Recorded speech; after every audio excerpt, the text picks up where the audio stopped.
petits loulous, je suis très heureuse de vous retrouver aujourd'hui dans Mimi Souris. Et oui, c'est bien moi, Mimi Souris. Vous ne m'avez peut-être pas reconnue avec mon déguisement de sorcière. C'est bientôt Halloween, alors je vais vous raconter l'histoire de la sorcière Crochette. Monsieur Popette ne sera pas avec nous aujourd'hui, car lui aussi prépare Halloween avec son petit théâtre. Et avant de commencer, eh bien, je voudrais passer un petit coucou à tous les petits loulous qui se trouvent chez Nounou Jess dans les Hautes-Alpes à Gap, ainsi qu'à leur nounou. Je sais que vous me regardez, alors je vous fais de gros bisous. Maintenant, si vous êtes prêts, je vous emmène retrouver la sorcière Crochette. Il y a bien longtemps de cela, dans une immense forêt, se trouvait un vieux château abandonné, entouré de ronces et de mauvaises herbes.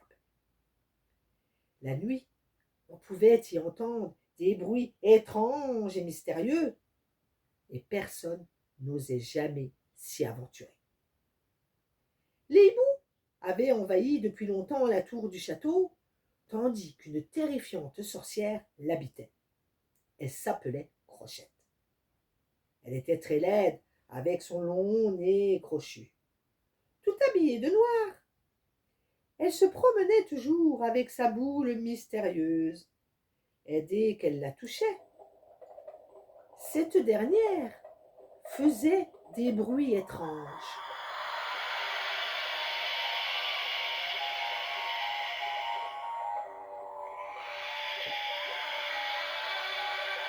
Un soir, de pleine lune,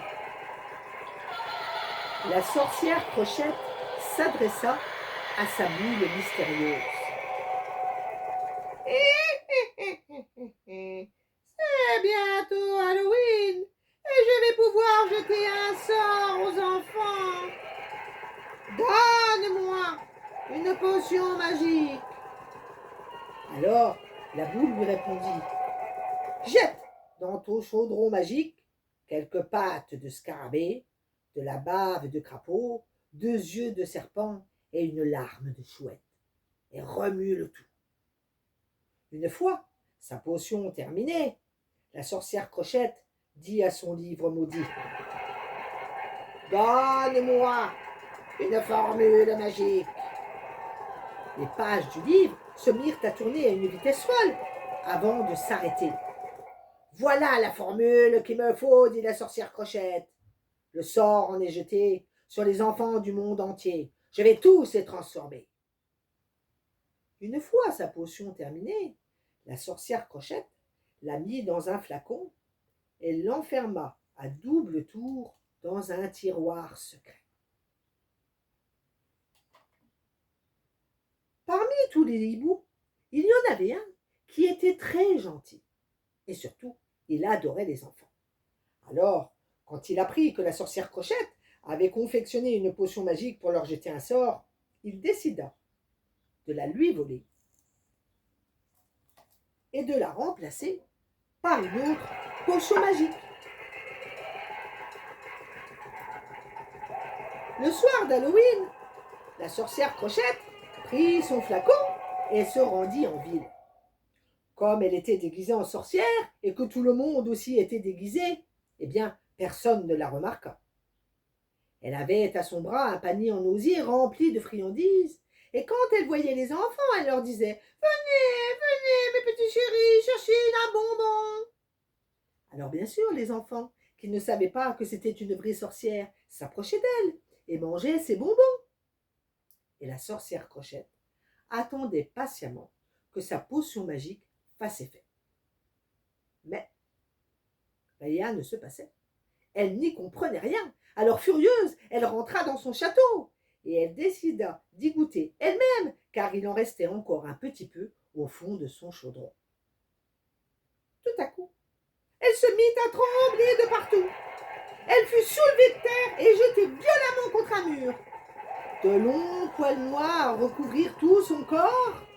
Des crocs féroces poussèrent et apparurent 2 grandes oreilles. Elle venait de se transformer en un loup féroce. Oui, oui, les enfants, parce que c'était ça que la sorcière Crochette voulait jeter comme sort. aux enfants. Elle voulait tous les transformer en des loups féroces. Mais qu'est-ce que tu m'as fait? Dit-elle à la boule mystérieuse. Pourquoi est-ce que tu m'as jeté ce sort? Alors, le gentil hibou vint se poser juste devant elle et lui dit: C'est moi qui t'ai volé ta potion magique. Ah, tu voulais faire du mal aux enfants. Eh bien maintenant, c'est toi qui es devenu un loup. Et tu vas devoir vivre dans la forêt pourchassé par les chasseurs. D'ailleurs, va-t'en, j'entends leurs fusils. La sorcière Crochette s'enfuit alors dans la forêt. Et depuis, on ne l'a plus jamais revue au château, les enfants. Et on n'a jamais retrouvé non plus sa boule magique. Alors, il paraît que la nuit d'Halloween, elle apparaît pour jeter un sort aux enfants. Alors, mes petits loulous, si vous la voyez, surtout, ne l'approchez pas. Joyeux Halloween, mes petits chéris!